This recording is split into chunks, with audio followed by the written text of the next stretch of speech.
So then let's consider first of all, what is a mind in the grip of vicious circles?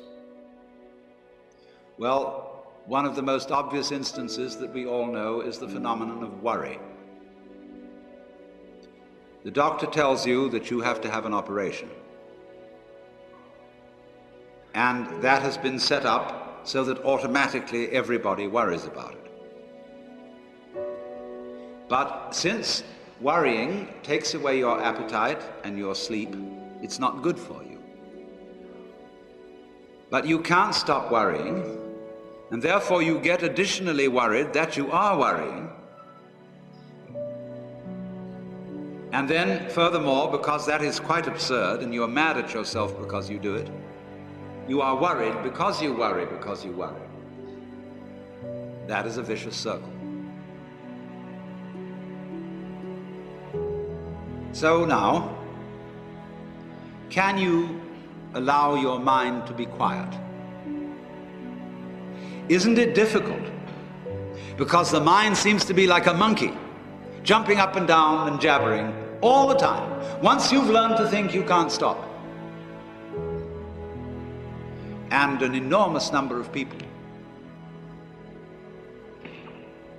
devote their lives to keeping their minds busy and feel extremely uncomfortable with silence. When you're alone, nobody's saying anything, there's nothing to do. There's this worry, this lack of distraction. I'm left alone with myself, and I want to get away from myself. I'm always wanting to get away from myself. That's why I go to the movies, that's why I read mystery stories, that's why I go after the girls, or anything that you do, or get drunk, or whatever. I don't want to be with myself. I feel queer. So, well, why do you want to run away from yourself? What's so bad about it? Why do you want to forget this? Why do you want to become yourself? Because you are addicted to thoughts. This is a drug, a real dangerous one. Compulsive thinking, going on and on and on and on and on all the time. It's a habit. So there's a difficulty about stopping that activity. And you really have to stop it if you want to be sane. Because if I talk all the time, I don't hear what anyone else has to say. Then I'll end up in the situation of having nothing to talk about but my own talking.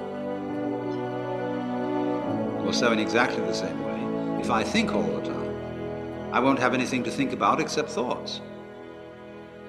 So in order to have something to think about, there are times when you simply must stop thinking. Well, how do you do that? The first rule is don't try to. Because if you do, you will be like someone trying to make rough water smooth with a flat iron. And all that will do will stir it up.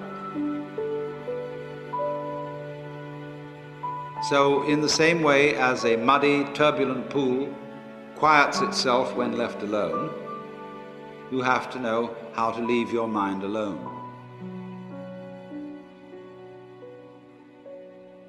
It will quiet itself.